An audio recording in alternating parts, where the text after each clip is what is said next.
Alhamdulillahi Rabbil Alamin, as-salatu was-salamu ala man la nabiyya ba'da. Dhe ema radhës në librin e Berat, Tasheeh ad-Dua, është ngritja e zërit dhe e bërtitura me dhikr dhe dua. Pra, çfarë gjykimi ka që të bësh dhikr dhe dua me zë të lartë, duke bërtitur. Dhe sjell autori fillimisht disa ajete kuranore në lidhje me temën, siç është fjala e Allahut të lartësuar, ud'u rabbakum tadarruan wa khufyah innahu la yuhibbul mu'tadin. Luteni, adhurojeni Zotin tuaj me përulësi dhe frikë dhe me zë të ulët, ai nuk i do ata që e teprojnë. Kanë thënë disa mufessirin se kuptimi me ata që e teprojnë është ata të cilët i ngrejnë zërat e tyre kur bëjnë dua. Si thot Ibn Jurayj në tefsirin e këtij ajeti kuranor se prej teprimit është ngritja e zërit, thirrja në dua apo e bërtitura, ndërkohë që ata, pra të parë tan, urdhëroshin që të ishin të përulur dhe të qetë në këto adhurime. Dhe thot gjithashtu Allahu i lartësuar, udhkur rabbaka fi nafsika tadarruan wa khifa wa duna al-jahri min al-qawli bil ghuduwi wal asal wa la takun min al-ghafilin. Përmende Zotin tënd në veten tënde me përulësi, me heshtje, me zë të ulët, pa ngritur zërin, me fjalë, në mëngjes dhe në mbrëmje, dhe mos u bëjnë nga të pakujdesurit. Dhe gjithashtu Allahu i lartësuar ka thënë: "Wala tajhar bi salatika wala tukhafit biha wabtaghi bayna dhalika sabila." Dhe mos e ngri zërin në namazin tënd, dhe as mos e ul atë, por zgjidh një të mesme midis tyre. Kuptimi me namazin tënd, siç sqarohet edhe nga Aisha radhiyallahu ta'ala anha, është duaja, sepse ai ka thënë, ky ajet zbriti për duan. Pra kur bën dua, mos e ngri zërin, por as mos e ul atë së tepërmi, por zgjidh një të mesme. Për cilën nga Abu Musa al-Ash'ariu radhiyallahu ta'ala anhu, se një herë ishin me të dërguarin e Allahut sallallahu alaihi wasallam në një udhëtim. Dhe njerëzit gjatë udhëtimit, pra ata me të cilët po udhëtonin, sahabët, filluan të bëjnë takbira me zë të lartë. Profeti sallallahu alaihi wasallam i ndaloi dhe u tha: "Eyyuha an-nas, irba'u ala anfusikum, innakum la tad'una asam wala ghaiban, innakum tad'una sami'an qariban wa huwa ma'akum." O njerëz, që të çoni ndaj veteve tuaja, sepse ju nuk po lusni atë i cili nuk dëgjon, atë që mungon, por ju po lusni dëgjuesin, atë afërtin që është me ju.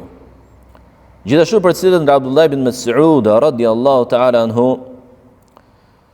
se ai dëboi dhe i nxorri disa njerëz nga xhamia, të cilët thonin la ilaha illallah dhe bënin salavate për profetin sallallahu alaihi wasallam me zë të lartë, dhe u tha atyre: "Ma arakum illa mubtadi'in." Unë nuk ju shoh tjetër ju vetëse si bidatçi. Dhe profeti sallallahu alaihi wasallam ka ndaluar që të përcillen xhenazet duke ngritur zërin me të qara, siç vjen në hadithin e Abu Hurairës radhiyallahu ta'ala anhu, se i dërguari i Allahut sallallahu alaihi wasallam ka thënë: "La tuttaba'u al-janaza bi sautin wala nar."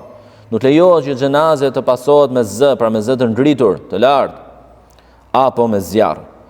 Siç bëjnë për shembull duke përcjellur xhenazet e disa njerëzve të njohur, apo me pesh në atë shoqëri, me tekbira e tjerë. Për cilën nga Ibn Umar radhiyallahu ta'ala anhuma, se i dërguari i Allahut sallallahu alaihi wasallam ka ndaluar që xhenazja të përcillet me gra që vajtojnë, pra me vajtuese, pra që ngrejnë zërin, sepse vajtimi ky është e qara me zë të lartë, me thirrje, me të bërtitura. Dhe gjithashtu transmetohet se profeti sallallahu alaihi wasallam, transmetohet se sahabët e profetit sallallahu alaihi wasallam kanë ndaluar nga ngritja e zërit në xhenaze. Dhe në bazë të asaj që përmendëm më sipër, thot autori, Allah më shiroft, kuptojmë se origjina e dhikrit dhe duaja është fshehtësia, pra që të bëhet me zë të ulët. Dhe masa e zërit të ulët është shqiptimi i shkronjave, lëvizja e gjuhës me një zë të ulët, më e pakta aq sa ta dëgjoj vet ai. Ndërsa ngritja e zërit është luajtja e gjuhës, gërmëzimi, shqiptimi i shkronjave nga vendalet e tyre, me një zë të lartë që dëgjojnë edhe të tjerët që janë pranë ti dhe nuk ka kufi përsa i përket masës më të lartë të zërit. Por gjithashtu duhet të dimë se ka raste ku bëhet përjashtim, pra ku lejohet të bëhet dhikri dhe duaja me zë të lartë, siç është në rastin e ezanit, ikametit, tekbirave që jep imami, pra në namaz, apo fjala e imamit semi Allahu liman hamida. Kjo në namazet që janë namazet të heshtura, pra që nuk këndohet Kurani me zë, por ama tekbirat dhe fjala semi Allahu liman hamida, dhënia e selamit bëhen me zë, që të dëgjohet nga të tjerët, apo leximi i Kuranit thotë në namazet ku lexohet me zë. E tjerë.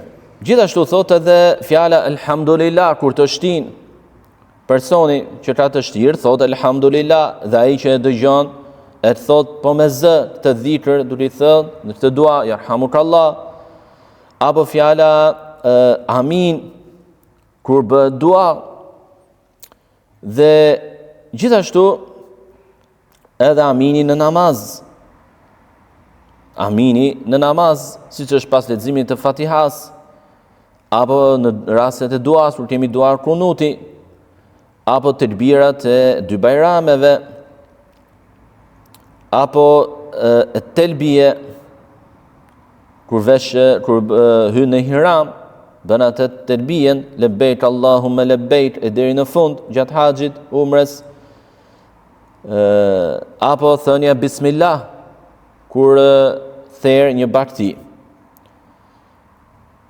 Por thot, disa njerëz, grup apo individ, e egzageruan në këtë gjë. Pra edhe në ato raste kur lejohet ngritja e zërit, e egzageruan. Pra ngritën e zërit më tepër se ç'duhet, përtej nevojës së saj, duke kaluar në britma dhe në thirrje,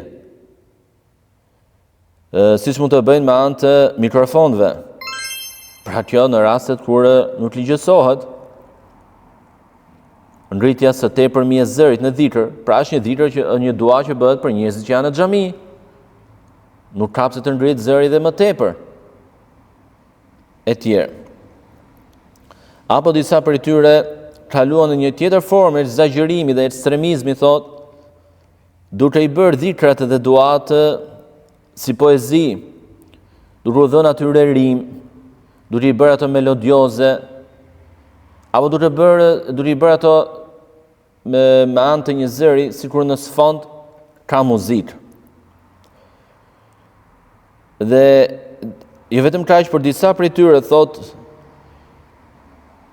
ja bën sunet vetes së tyre puthjen e sajuar të gurit të zi me zë.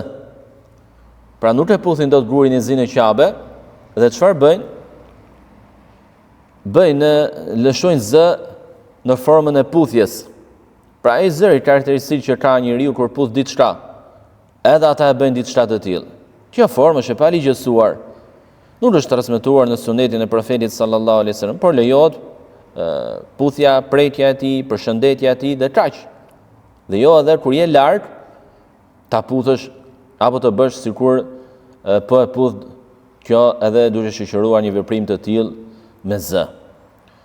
Kjo është tema dhe autori Allah më shëroft vazhdon edhe me çështje të tjera, gabime të tjera, teprime, egzagjerime që ndodhin në dhikr dhe në dua, për të cilat inshallah do të flasim në netët e ardhshme. Elusim Allahun azza wa jall na bën neve mirënjohës për udhëzimin që na ka dhënë Na bëjë neve të jetojmë me sunet dhe të vdesim me sunet. O subhanak Allahumma bihamdik, ashhadu an la ilaha illa anta astaghfiruka wa atubu ilayk.